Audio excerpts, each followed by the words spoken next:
Hey friends, my name is Rick and welcome to my Cape Cod life. I'm in the basement again because I'm sowing some seeds and getting some starts going. Now today is March 16th, tomorrow's St. Patrick's Day, which is the traditional day I sow my peas, my snow peas. Today's warm and rainy, which is ideal, but then we go into a cold snap where most of the nights are going to be freezing for like the next 5 or 6 days. So what I'm going to do instead is sow my peas. I'm going to be using Oregon Giant. This is my favorite snow pea, and I'm going to plant them in trays, let them germinate in the house, and harden them off as soon as I can to go outside. So I figure in the next maybe a little more than a week they'll be ready to start hardening off. And I'll be hardening off some other things to plant outside as well. I can't believe after all that snow, like, it's gone and game is on. So I'm gonna do those in my 6-pack growing 6-pack cells. Yeah. And I'm gonna plant 4 of them. That'll be 24 starts, but I'm gonna multi-sow them. So there'll be about 3 seeds in each cell, and hopefully that'll help me have a lot of peas. So here are the peas, and I'm gonna start sowing them now. I'm gonna get it all set up, and then I'll show you how I'm doing it down here and what I mean by multi-sow. All right, so here we go. I'm dropping peas. I plant 3 per cell. Simple as that. Push them down.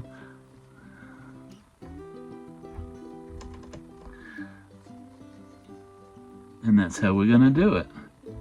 So you don't need to, I'm gonna do this one, this one, this one, and this one, but you don't need to be here for all of that, so I'll let you. So we have those all planted in. So next I'm gonna do some Swiss chard, and I have 3 that I'm going to plant. I have Lucullus, which is one of my favorites. This is a white stemmed. Then I have orange for a little color. And this one's called rhubarb. You see those beautiful red stems for more color. So I'm gonna get those planted in. I'm gonna multi-sow these as well. They're gonna get like 3 or 4 seeds per cell. All right, I'll be right back. Now I'm gonna do some Bloomsdale spinach. I struggle with spinach. Like, I can grow Swiss chard really well, and I love Swiss chard, don't get me wrong, but spinach always seems to give me a hard time. So I'm gonna do 2 6-packs and see if I can get it going, and hopefully it won't bolt by the time it's time to harvest. So again, I'm multi-sowing. Am I doing this right? Yep.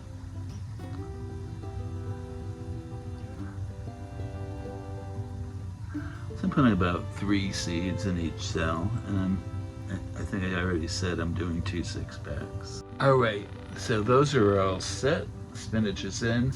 Now I am doing 2 6-packs of Mammoth dill, and I'm gonna do my last 6-pack of cilantro. I like Calypso, but they're all good.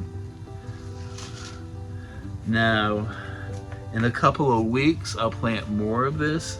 I really love dill. I love it in scrambled eggs and potato salad and so many things. So, and I have some people in my life who also like dill, so I'll be able to share some.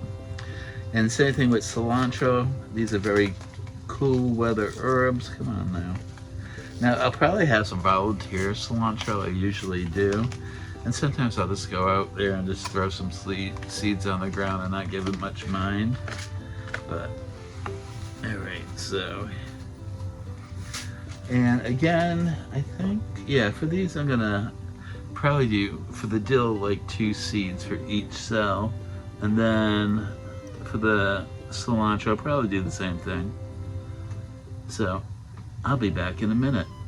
Alright, so I have them topped off with soil and I sprinkled them with a little bit of like fine vermiculite. Now I'm going to mist them in, and then I'm going to water from the bottom watering. So I lift a tray, one of these little packs out and add some water at the bottom. The soil was a little bit moist, but it's going to need more. Alright, so that looks good for that. Now let's take this out. I'm going to pour some water in here.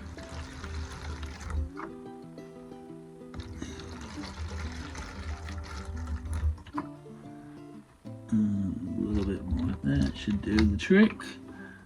Actually, there's only a little left in here. Let's get rid of it. Alright, so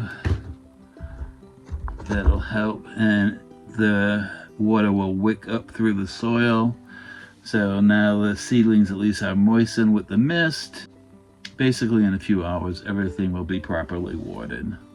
Alright, let's go look at the seedlings and see how they're... These are all my peppers. They're looking beautiful.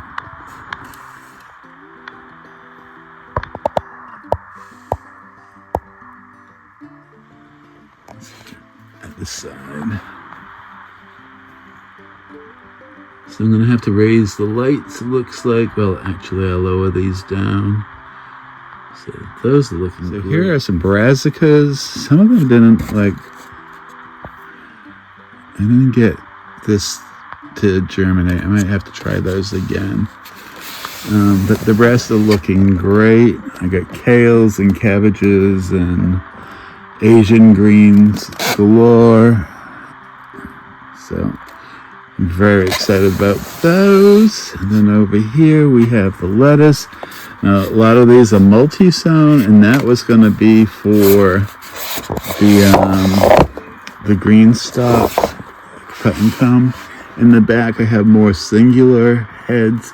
They'll go directly into the garden and they will be headless. Here I have the onions and the bunching onions. I'm growing Walla Walla and Nabuka. So I'm going to combine these with the peppers, and then tomorrow I'm going to do another tray of warm weather crops. So down here are my what I just planted, what I just sowed. They'll pop in a couple of days, and I'm going to have to rearrange the lights and get the second shelf going. Well, my friends, there you go. I've got a few more seeds planted. Tomorrow I'm going to do another tray, keep plugging away and getting them going. Soon the brassicas and the lettuce and those peas will go outside probably by the end of the week, maybe the beginning of next week, and we're going to start to harden those off for the garden. Well, there you go. I got another jump start on the garden season. So I have another tray of cool weather crops, the lettuces and brassicas I showed you, and probably the peas by the end of the week or the beginning of next. I will start to harden off. I might do that with the onions as well. Tomorrow I'll start some warm weather crops, mostly tomatoes and eggplant. So I hope that you join me for that. If you're new here, welcome. I hope you enjoyed this video, and I hope you will consider liking and subscribing. And my friends who've been here before, I appreciate you so much. Thank you for being here. And as always, my Cape Cod life.